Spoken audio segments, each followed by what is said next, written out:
Hey everybody, it's your man Junior Ezeonu, and today is election day. And if y'all know me well, you know I'm not going to leave you guys without a prediction, so let's get it. Alrighty, so as y'all know, in America, we elect our president through the Electoral College and not just a general popular vote. A general popular vote is where whoever wins the most votes nationwide is crowned as president and vice president.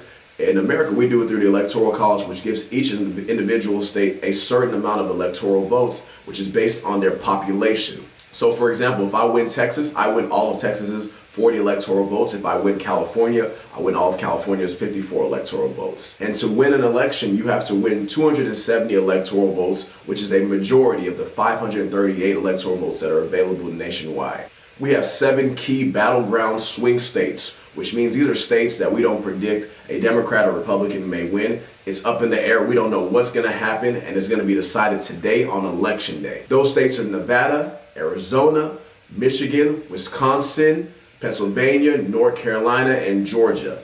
Let's get started. Alrighty, so we're going to start off with the great state of Wisconsin. In 2016, Donald Trump became the first Republican to win Wisconsin in, I believe, about 30 years. Joe Biden later won it in 2020. It's a battleground state. It's a pivotal state. Both candidates want to fight and win Wisconsin, but I'm going to give it to Kamala Harris. I believe Kamala Harris is going to win Wisconsin by probably 1.5 to 2 points. It's going to be a very close election. It's been very close in Wisconsin for the last 2 election cycles, and I think Kamala's going to pull it off tonight. Let's look at Michigan, the great state of Michigan. In 2016, Donald Trump won Michigan as well. In 2020, Joe Biden won it. And when Trump won it in 2016, it was the first time a Republican had won it since, I believe, 1988. So a very long time. It's a tough one. It's going to be very close. A lot of people are predicting that Kamala Harris is going to win Michigan. If you look at the polls, that's what it indicates. Something in my gut is telling me I think Trump is going to end up winning Michigan due to the fact that we have a lot of Arab and Muslim voters that are not happy with the Democratic Party due to the Israeli-Gaza conflict. So a lot of them are thinking about staying home or voting third party. And the Muslim Arab voters in Metro Detroit and Michigan make up a significant portion of the Democratic electorate. And without those voters coming out, it's going to be very difficult. So I think Trump is going to pull off Michigan. That's just my guess, and we'll see what happens tonight. We're going to skip Pennsylvania for now and go down to the great state of Georgia, the Peach State. Joe Biden won Georgia in 2020. Trump won it in 2016. When Joe Biden won Georgia in 2020, he became the first Democrat to win Georgia since Bill Clinton in 1996. However, I think Trump is going to win Georgia this year by probably a point or two. It's going to be a very close election. I'm going to give it to Donald Trump. Let's look at the great state of North Carolina. A lot of people are predicting that Kamala Harris has a really good opportunity to win in North Carolina. I think she does too. When we look at the governor race, there's a governor race happening in North Carolina at the same time that this presidential election is taking place. And the Democratic candidate for governor is going to win by probably 10 points, which would indicate that Kamala Harris has a really good chance to pick it up as well. North Carolina is always a state that teases Democrats. The last person to win it statewide for the presidential election was Obama back in 2008. He did not win it in 2012. And since 2008, Republicans have won it in 2012, 2016, and 2020 by a margin of 1 to 3 points each election cycle.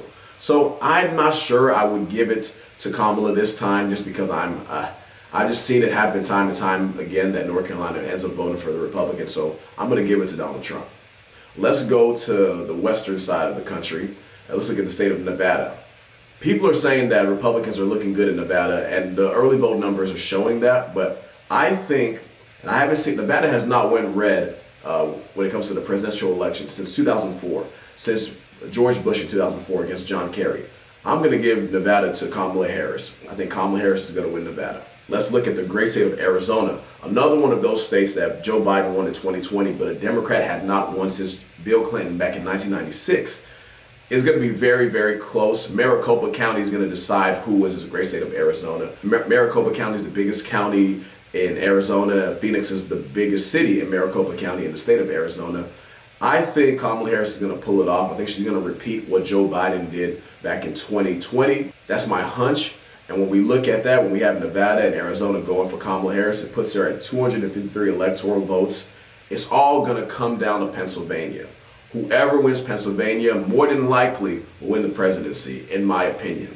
And when I look at the polls, I look at the voters that are coming out, I think Democrats are looking really good to keep both the Senate race and re-elect Bob Casey in Pennsylvania, as well as elect Kamala Harris to become the first female president of the United States of America. I believe the Commonwealth of Pennsylvania is going to go to Kamala Harris. And that would put Kamala Harris at 272 electoral votes, Donald Trump at 266 electoral votes.